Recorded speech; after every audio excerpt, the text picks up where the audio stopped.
Muy buenos días. Gracias, en primer lugar, a los organizadores del Congreso, a la UNIR, a la Universidad Internacional de La Rioja y al CSIC, al Consejo Superior de Investigaciones Científicas, por elegir San Millán para celebrar una de las sesiones del Congreso en torno a la Biblioteca de Occidente que están celebrando.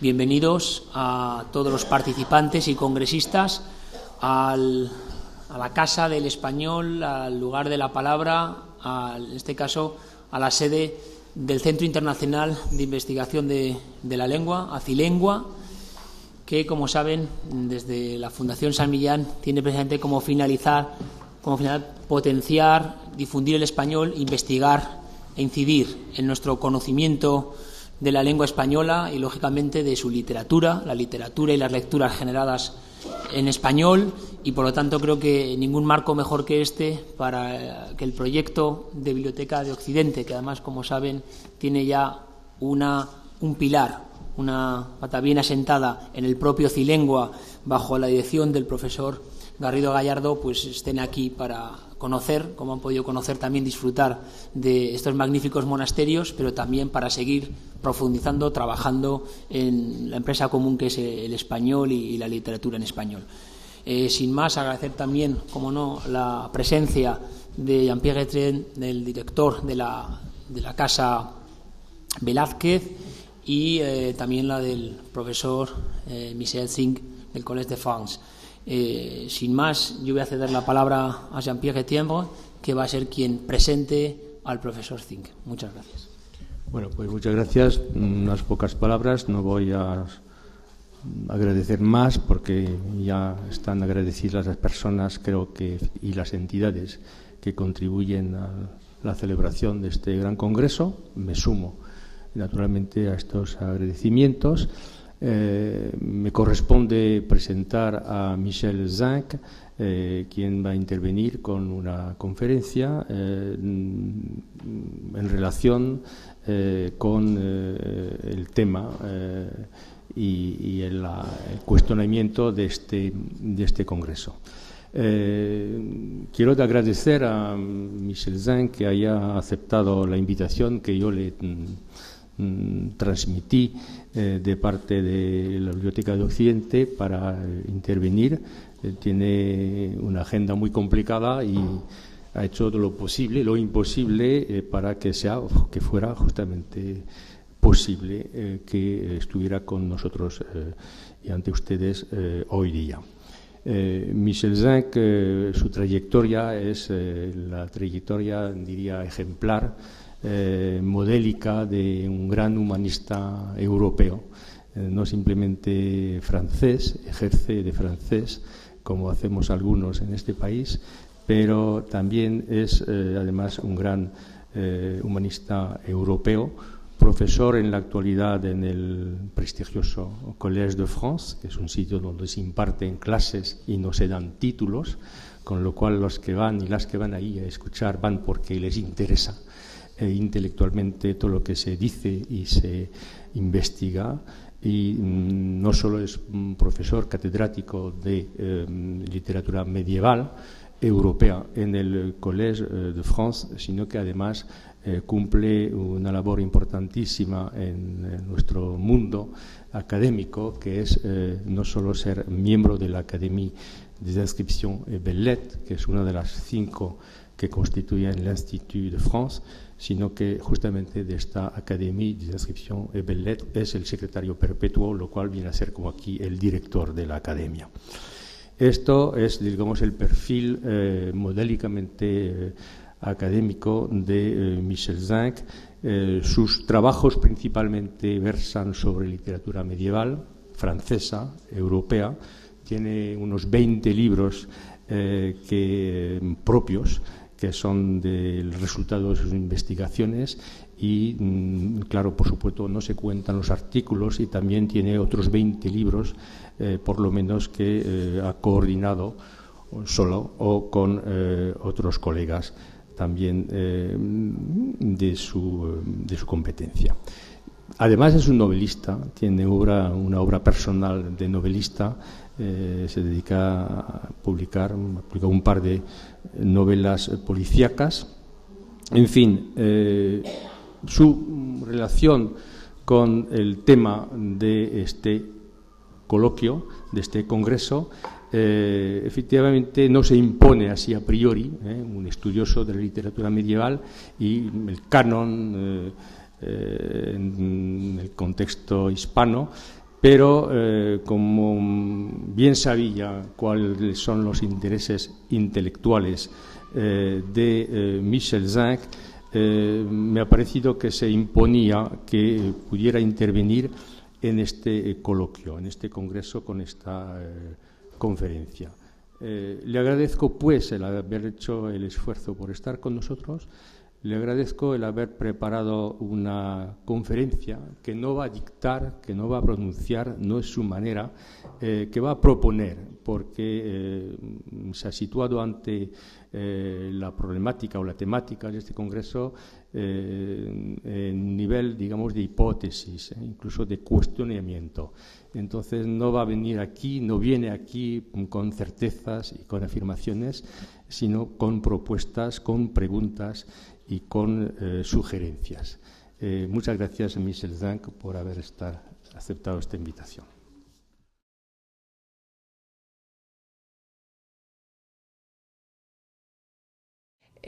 Quiero agradecer que se me haya invitado a dar una conferencia en el ámbito o en el marco de este congreso tan importante. Es un honor para mí, es un evento nacional, lo estoy viendo muy cubierto por la prensa y los medios de comunicación. Es francamente impresionante y de manera muy justificada, porque este congreso está dedicado a una cuestión tan importante para el futuro de nuestra cultura.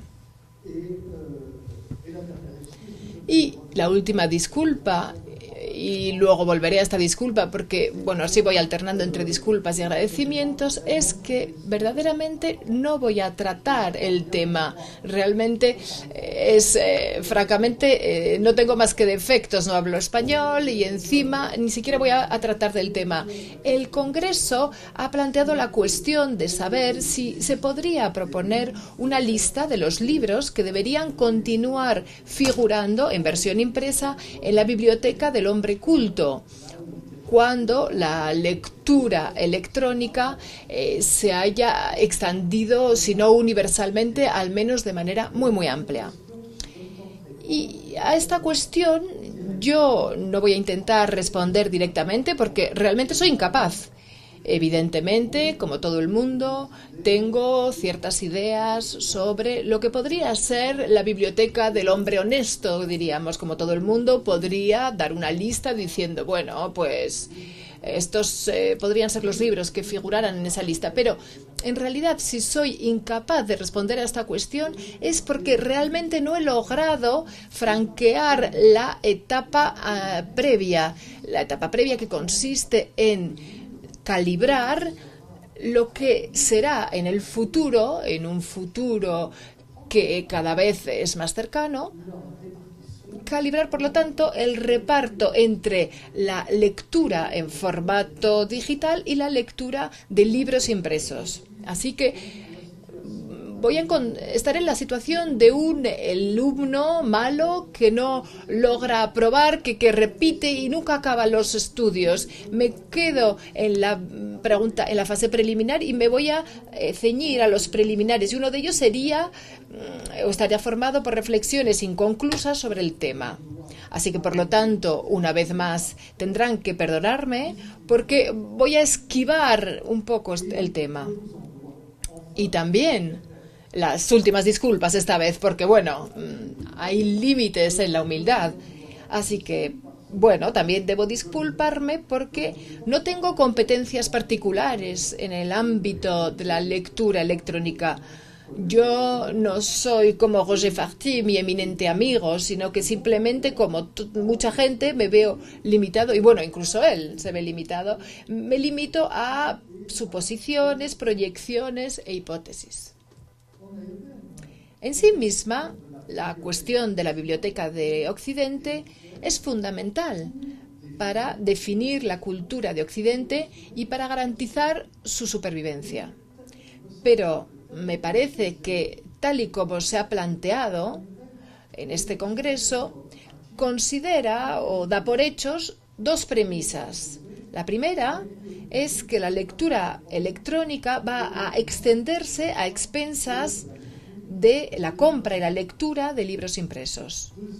Segunda premisa sería que en el reparto entre los dos modos de adquisición y lectura, impresos y electrónicos, el fondo clásico de biblioteca privada estará formada por volúmenes impresos, mientras que las compras compulsivas y la lectura para la distracción o la información inmediata serán más bien electrónicas. Esa es la hipótesis implícita, al menos, del Congreso. Sin embargo, ninguna de estas dos premisas puede admitirse verdaderamente sin un debate y un análisis, aunque parece que la primera, que la lectura va a extenderse a expensas de la versión impresa, esta parezca imponerse como una intuición evidente.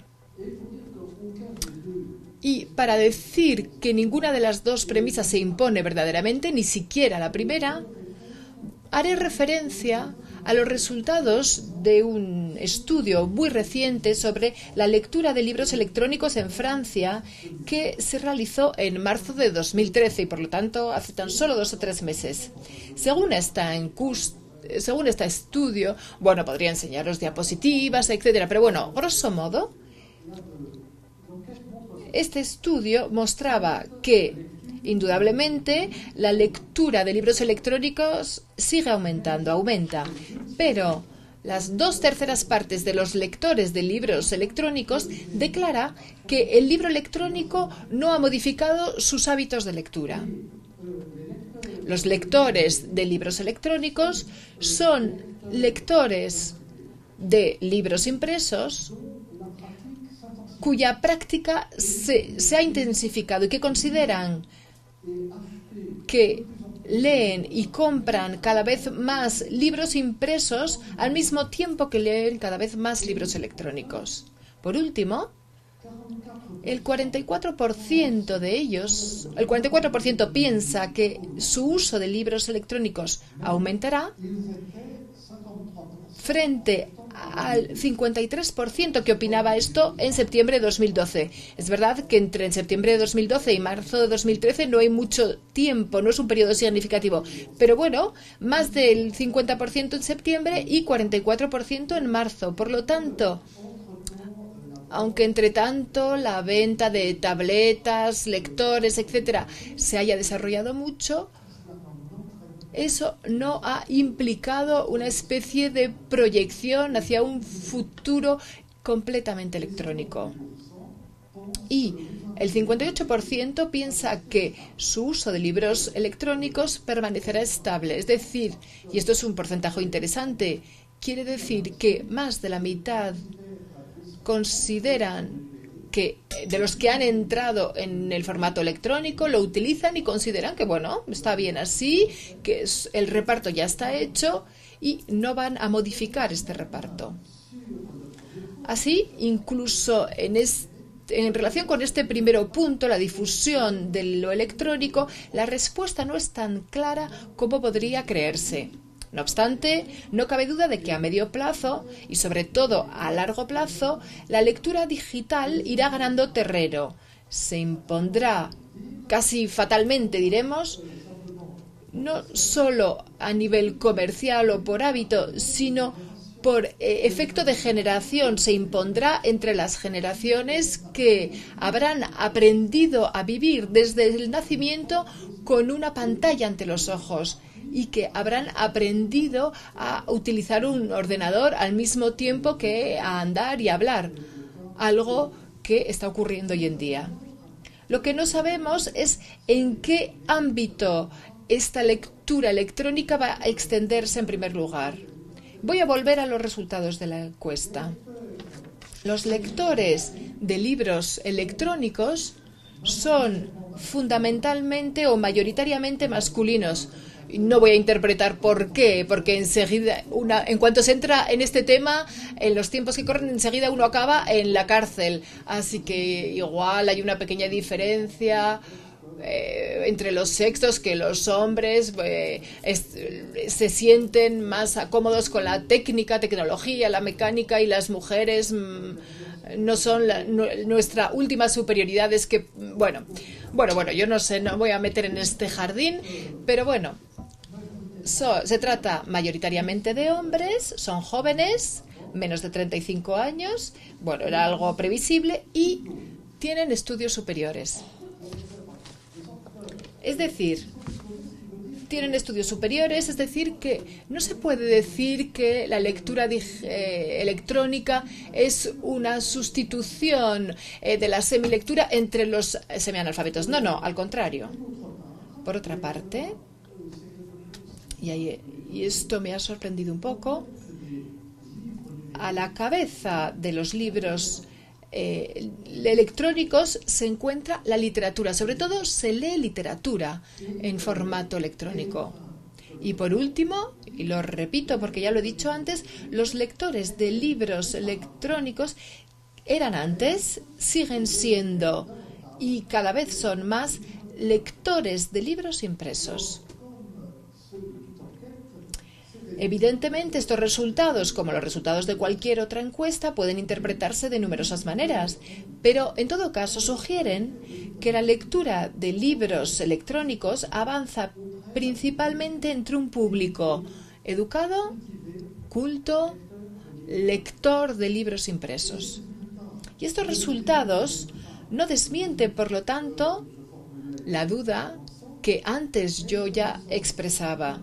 ¿Estamos seguros de que será el fondo clásico el que permanezca en su forma impresa en los domicilios particulares y que la lectura de distracción o de información o la utilitaria, digamos, la que se hará en formato digital y no al revés? La hipótesis que habíamos escogido en este coloquio, si he entendido bien, era que el hombre culto tendrá en su casa un mínimo de libros impresos que corresponderán con la base de su cultura y sus conocimientos, y que, por otra parte, cargará en su dispositivo digital, su tableta u otro, las novelas policíacas que leerá en el tren o en el avión. Yo mismo hago eso. Pero, bueno, pequeño paréntesis. Voy un poco de listo. Y este es un lector muy, muy banal, pero no es mía. No es mío, se lo he cogido a la biblioteca del Institut de France.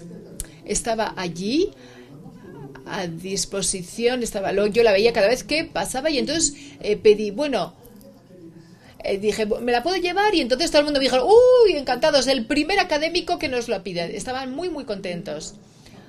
Todavía no he cargado dentro y simplemente lo que hago es consultar las novelas que ya están cargadas. Pero, es decir, en suma, el fondo que ya está cargado con el lector. Bueno, y cierro mi paréntesis porque volveré a esto.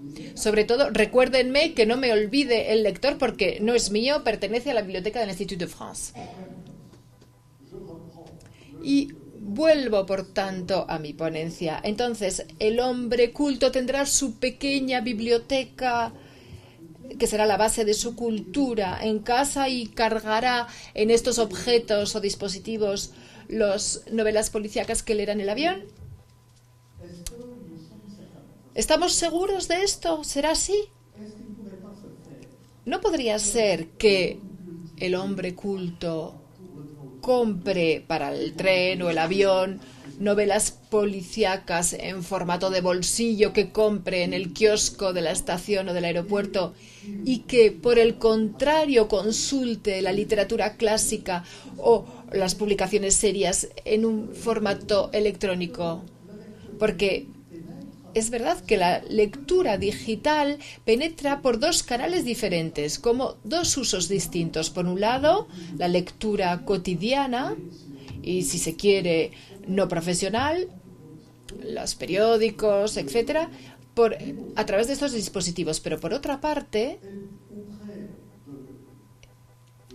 entre personas como nosotros, si me puedo decir, presentes en esta sala, la lectura electrónica, en primer lugar, se ha extendido a través de la lectura de información profesional y de saberes universitarios, a través de los ordenadores.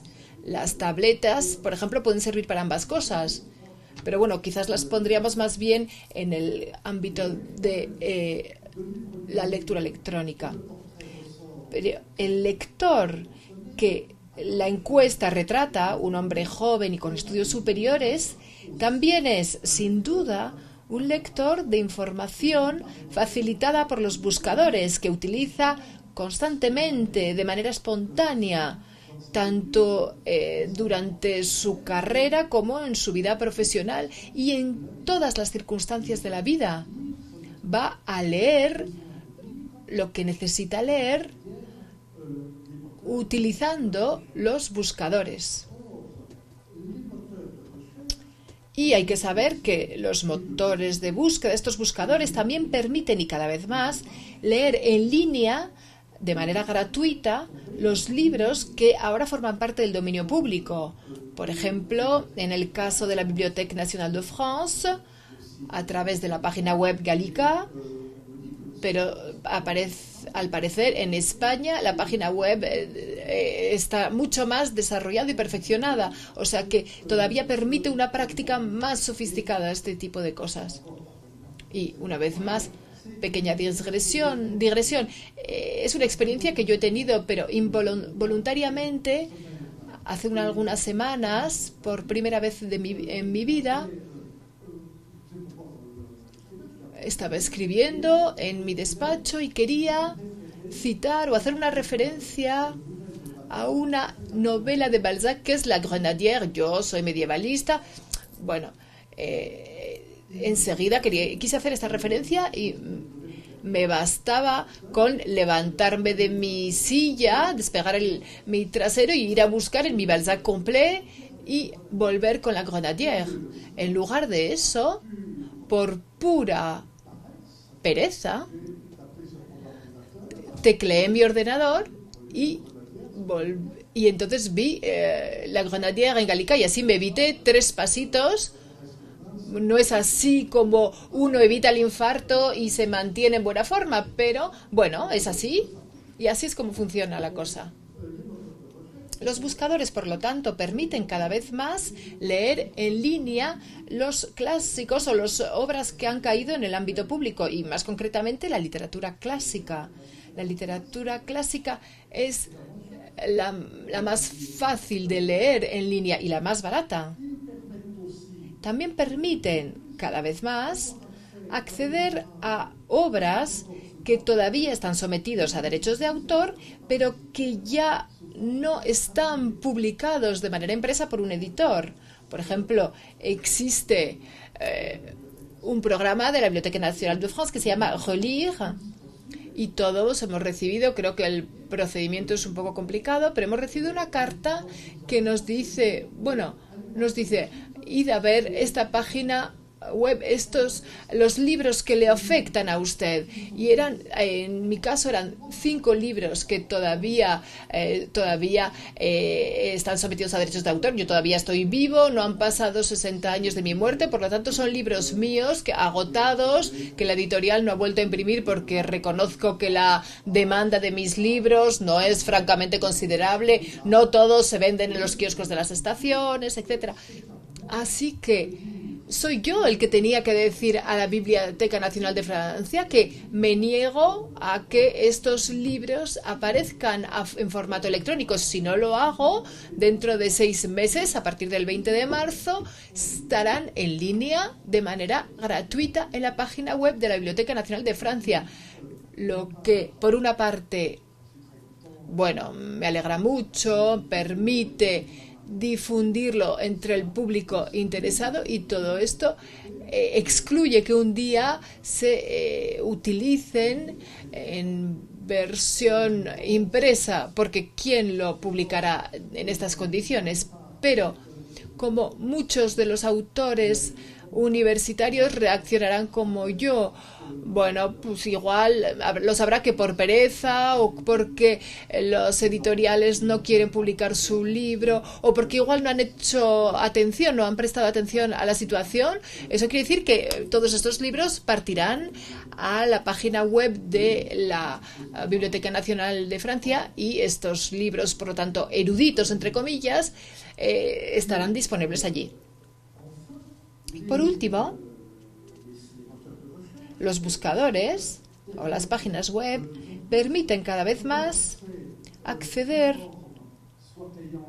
mediante pago o de manera gratuita, en función de los casos, a la investigación más puntera, ediciones críticas, con todo el aparato crítico, obras críticas o reproducción de fuentes primarias, por ejemplo.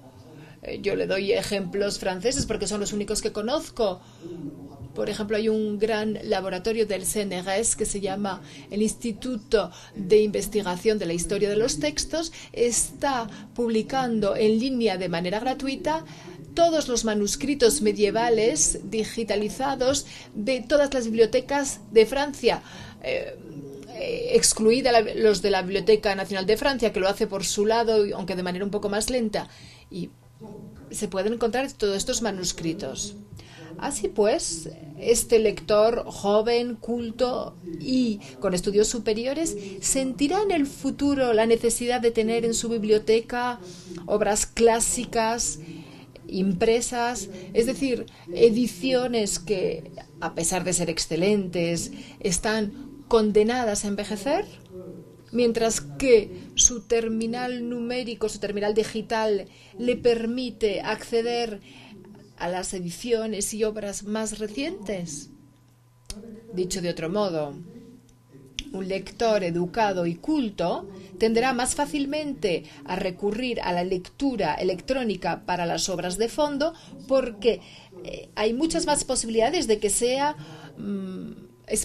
espontáneamente esté más acostumbrado a trabajar de esta manera, a leer de esta manera, y por otra parte porque seguramente será más exigente y se verá menos satisfecho al acceder a un texto desnudo, en lugar de poder acceder a todo el aparato erudito y crítico que acompaña una edición y que va actualizándose a medida que evolucionan nuestras disciplinas. Es decir, que existen dos razones contradictorias pero convergentes que pueden orientar hacia la lectura en línea precisamente para las obras clásicas, porque por un lado, si uno quiere un texto sin ningún aderezo, digamos, lo tenemos gratuitamente, y por otra parte, si queremos un texto sabio, erudito, una edición erudita, entonces tendremos las últimas novedades de la ciencia o de la cuestión. Así que la verdadera cuestión que hasta ahora no había abordado es la cuestión de los costes, el dinero. Es decir, ¿quién va a asumir el coste? Una cuestión que actualmente se debate, un debate que interesa a la economía mundial, como todo el mundo sabe, y un debate que no permite saber por el momento cómo se solucionará esta cuestión. ¿Qué es lo que tendrá o seguirá teniendo acceso libre? ¿Qué es lo que será de pago y a qué coste, a qué precio? Y sobre todo, ¿cómo se resolverá la cuestión del mantenimiento científico de las páginas web? Y más aún, la de la salvaguardia, la conservación de los datos, que es muy costosa frente al riesgo de deterioro de los sistemas y a su obsolescencia, que exige que de manera periódica se transfieran los datos. Es probable que en los próximos años se vayan implantando usos y reglas, y todo dependerá de estas reglas. Si la consulta de las obras electrónicas eruditas es cara, la biblioteca clásica impresa tiene muchas posibilidades.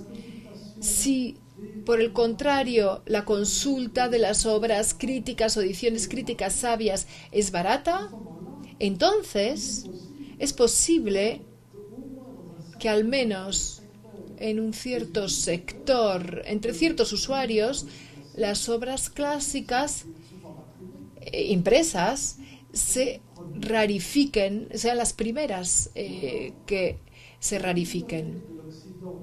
O bien, la biblioteca de Occidente impresa que cada uno de nosotros tendrá en casa no será tanto la biblioteca del hombre culto, sino la biblioteca del hombre semiculto. Lo que llamamos de manera muy injusta y con malicia una biblioteca de médico, biblioteca de abogado. La biblioteca del señor o de la señora que tiene en su salón una fila de libros en la que están los libros que el hombre culto debe tener. Actualmente, en Francia, todo el mundo posee una colección o una serie de volúmenes de la Pléiade, unos volúmenes muy prestigiosos, muy caros, etcétera, que publica Gallimard. Es una colección muy cara que se vende muy, muy bien. Y si hacéis un pequeño sondeo en Francia, todo el mundo dice lo mismo, que, bueno, tenemos la Pléiade en casa, pero solo se utiliza como último recurso, cuando no queda otro remedio, porque no queremos dañar esta colección tan bonita y que es tan cara, que en papel de Biblia, porque esta lectura en papel de Biblia no es muy agradable, la verdad, porque uno no lleva un libro de la Pléiade a la playa, ni siquiera a la cama. Así que si uno tiene ese mismo libro en formato de bolsillo o en una tableta, pues bien, se recurre a este formato de bolsillo o esta tableta en primer lugar. Y yo solo leo la Pléiade, salvo que no tenga otro formato de ese autor, o si en algún momento estoy buscando en la edición concreta de la Pléiade, era una colección que permite buscar, solo si estoy buscando información en la introducción o en la crítica. Al principio, antes de la guerra, era una colección elegante que, bueno, tenía el texto con muy pocas notas y la introducción era una introducción de un escritor. Se dirigía a un escritor un poco conocido que escribía como un pequeño ensayo sobre el autor y la obra. Pero, bueno, salvo en la Edad Media, pero bueno, en otros ámbitos la Pléiade generalmente da la edición de referencia, digamos. Pero esta edición de referencia generalmente se tiene para exponer en el salón. Si los compradores, afortunadamente, y yo lo digo así como director de colección de libros de bolsillo, gracias a Dios o afortunadamente, los compradores son más numerosos que los lectores. Si solo compraran los libros los que los leen, las editoriales que ya tienen problemas estarían en bancarrota. Afortunadamente, los libros o los que usan verdaderamente los libros de la Pléiade y son realmente una minoría ínfima y los leen en la biblioteca. Generalmente los compradores de la Pléiade no leen la Pléiade. Así que si tenemos en mente ese tipo de cliente, si puedo decir, entonces la cuestión se plantea con toda su fuerza. Pero bueno, es un caso muy concreto. Parece que me voy un poco por las ramas, pero bueno, había dicho que no me volvería a disculpar y me he vuelto a disculpar. Pero bueno, el coloquio tiene razón al plantear la cuestión, tanto más cuanto el coloquio tiene lugar aquí en España, porque España, tengo que decirlo, es en Europa el país que aporta la respuesta adecuada, y la respuesta correcta es la colección de clásicos publicada por la Real Academia Española. En Francia, la Real Academia Española, vista desde la Academia Francesa, tiene la especificidad de ser una unión entre la Academia Francesa y la Academia de las Bellas Letras, en la que yo estoy. Hay tanto escritores como filólogos, etcétera. La Academia Francesa se ocupa del diccionario, como todo el mundo sabe. Desde 1630 hace un diccionario que renueva habitualmente. La Real Academia de la Lengua Española ha elegido, con mi colega y Francisco Rico, mi amigo venerado, publicar esta colección de clásicos. Y esta colección, y no lo digo por halagar al país que me acoge, pero es una colección magnífica que realmente constituye la biblioteca del hombre honesto y la del especialista, porque da ediciones de referencia, ediciones eruditas, pero presentadas de manera accesible, atractiva y con una presentación menos suntuosa que la de la Pléiade, pero más agradable, más sencilla y más fácil de leer y de utilizar y de consultar. La obra o la empresa es ejemplar porque es un país en el que la institución, que es su autoridad intelectual más alta, se hace garante de su memoria literaria. Y eso es lo que puede hacer, lo mejor que puede hacer una institución de este tipo. Pero, ¿quién puede jurar que esta colección un día no tendrá una versión electrónica? Y si yo tuviera que dar una respuesta, aunque tuviera que guillotinarme, yo creo que un día existirá esta versión electrónica. Una hipótesis sería que si la lectura electrónica en los próximos años tiene una extensión decisiva, podría ser que los libros impresos se encuentren confinados o asociados casi sistemáticamente a la bibliofilia. Que, bueno, no será mañana, pero quizás pasado mañana, poseer libros impresos sea al tiempo un lujo, una elegancia y un gusto de anticuario como el que posee objetos antiguos. Se exigirá a los libros que tengan esta misma forma de autenticidad, la misma que se exige, por ejemplo, a ciertos objetos. Bueno, y todo esto sería en el condicional. Una vez más, es una hipótesis, un supuesto, un sueño no, porque no es algo que yo deseo, tampoco es una pesadilla, pero bueno, una posibilidad. Quizás se preferirán las ediciones antiguas, como lo hacen los bibliófilos, de la misma manera que hoy se prefiere un mueble Luis XV auténtico antes que cualquiera de esas imitaciones que se encuentran en los grandes almacenes. De la misma manera, y vuelvo al ejemplo de la Pléiade, hoy en día es muy elegante tener en su casa unos volúmenes de la Pléiade. Podría llegar un momento en el que para el uso erudito de las Pléiades se usará el formato electrónico y la elegancia que ya existe hoy, pero que está más allá, pero sería una súper elegancia reservada a solo unos pocos, sería tener ediciones originales. Tener, por ejemplo, Camus en la Pléiade, bueno, qué banalidad, por lo menos que sea el original de La Peste o algo así. Pero hay un punto que cuestiona, en cierto modo, mi hipótesis. Y como yo organizo muy mal mi exposición, lo siento, es algo que ya he mencionado anteriormente. Y es lo siguiente, la edición electrónica es una auténtica edición.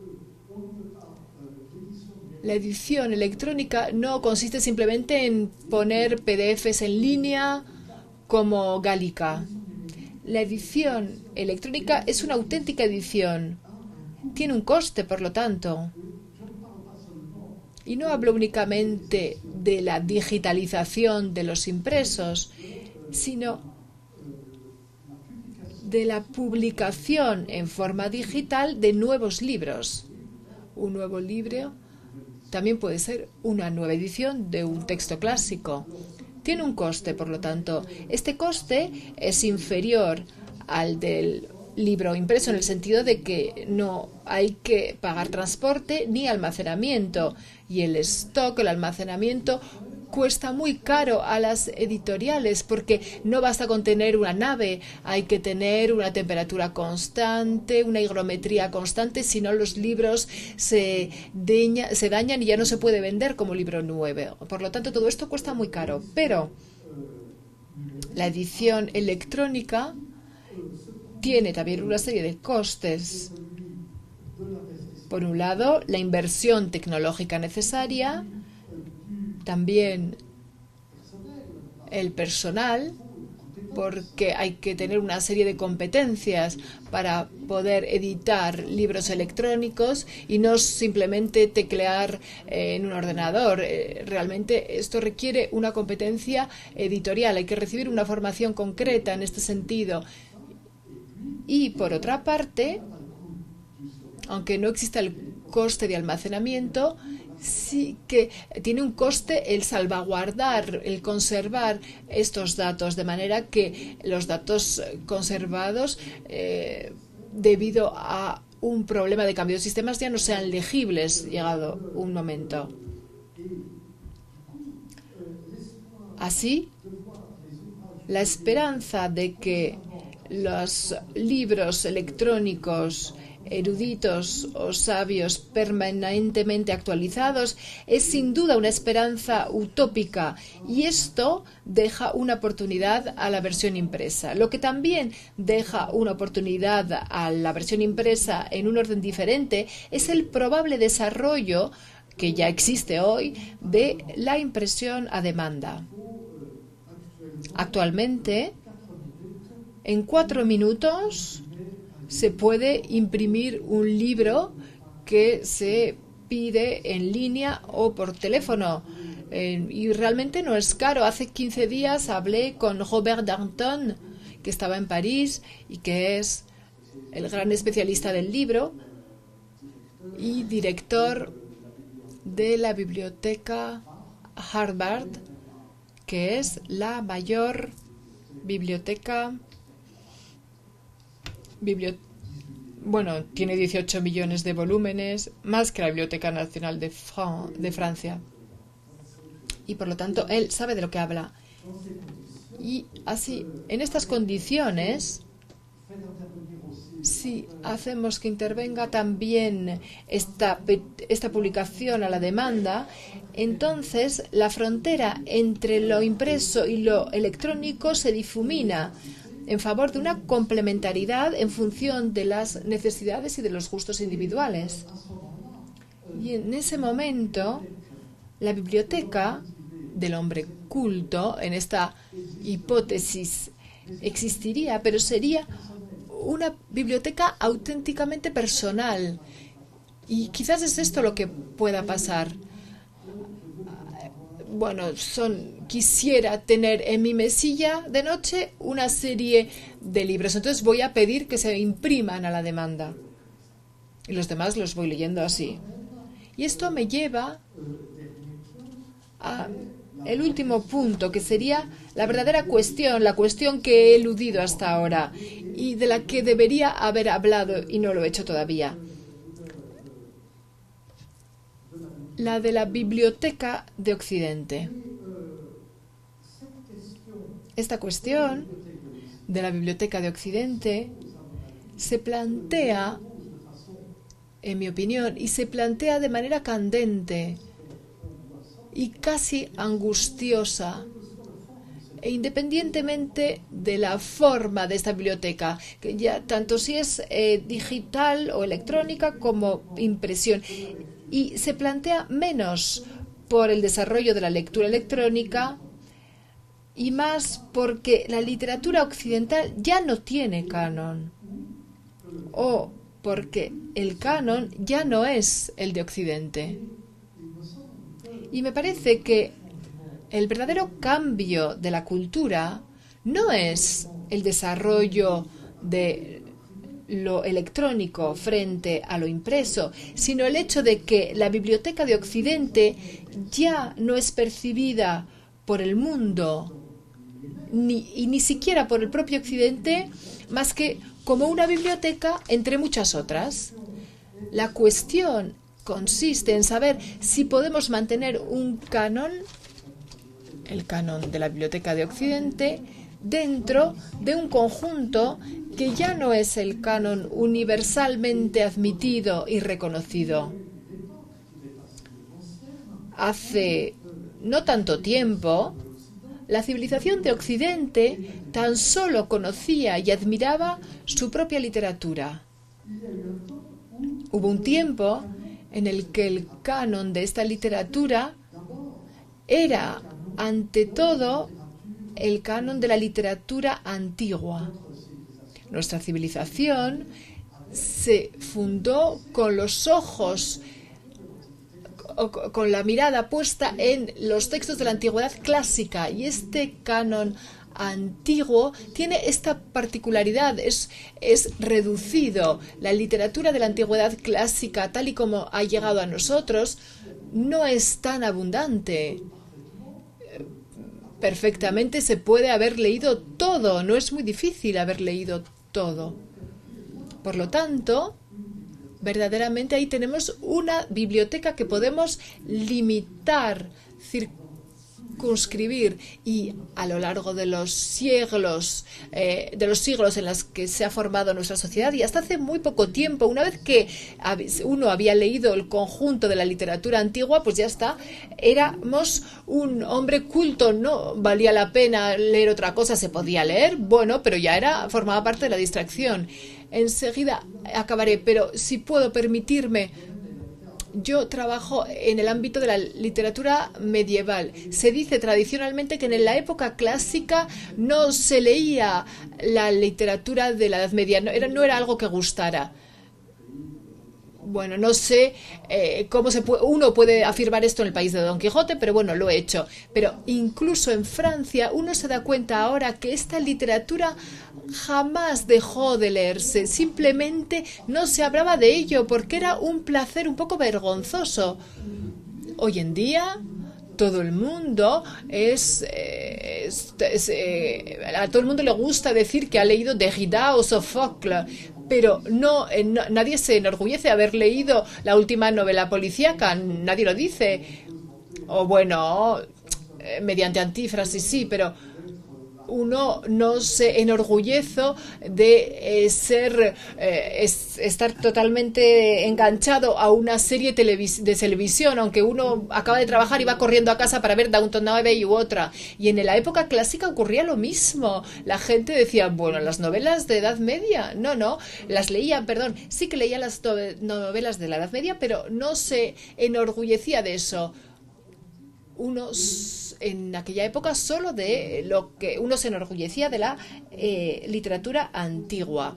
Y entonces en esta época, pero incluso después, en el siglo XIX, cuando se integró la literatura considerada como clásica de la época moderna, cuando se integró a los estudios, pero de manera prudente, despacio, en Francia, la enseñanza de la literatura francesa solo se desarrolló en la segunda mitad del siglo XIX.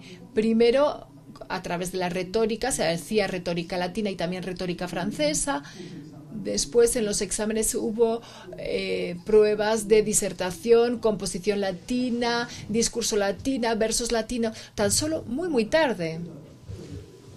Por lo tanto, este cambio se hizo muy rápido. Y perdón, me alejo del tema, pero bueno, casi he terminado, discúlpeme.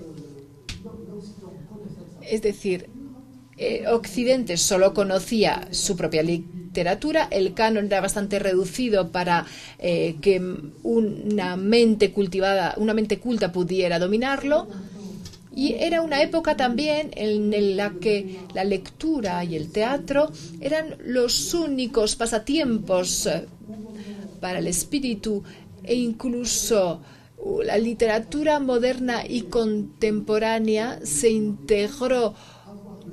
Cuando se integró, haber leído una novela que contaba era como una obligación. Toda la literatura del siglo XIX y de inicios del siglo XX, pues bueno, como bueno se decía, hay que leer esto, hay que leer la última novela publicada en París.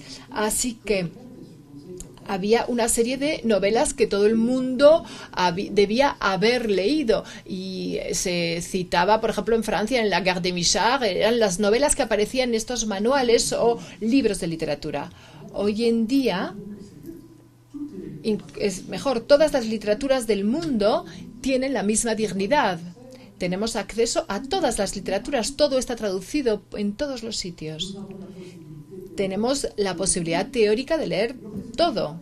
El resultado es que tenemos todas las excusas para no haber leído un libro u otro, cuya ignorancia habría hecho enrojecer a nuestros padres, porque en su lugar es posible que hayamos podido leer otra cosa. Bueno, no he leído Madame Bovary, pero he leído el Kama Sutra, no es lo mismo, pero bueno, el resultado es sobre todo que incluso en el supuesto de que leyéramos tanto como antes, ya no se supone que hemos leído lo mismo que nuestro vecino. La connivencia y casi la intersubjetividad surgida de una cultura literaria común ha desaparecido.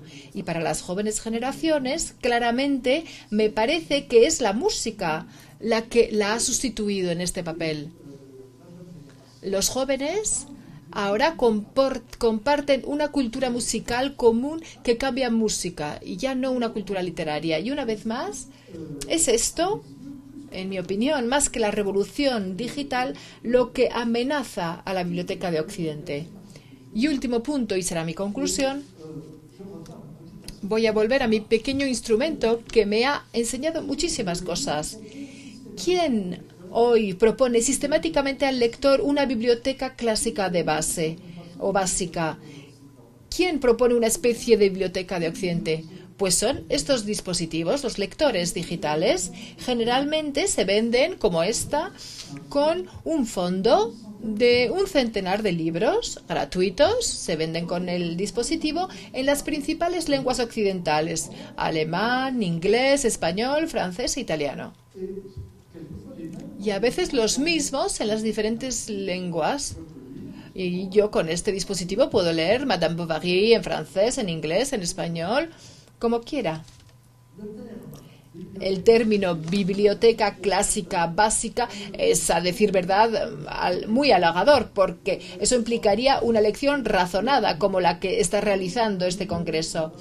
Sin embargo, es verdad que la biblioteca básica de este dispositivo realmente parece que se ha constituido al azar, basándose con un único criterio: la notoriedad de las obras elegidas. Son obras clásicas o consideradas como clásicas.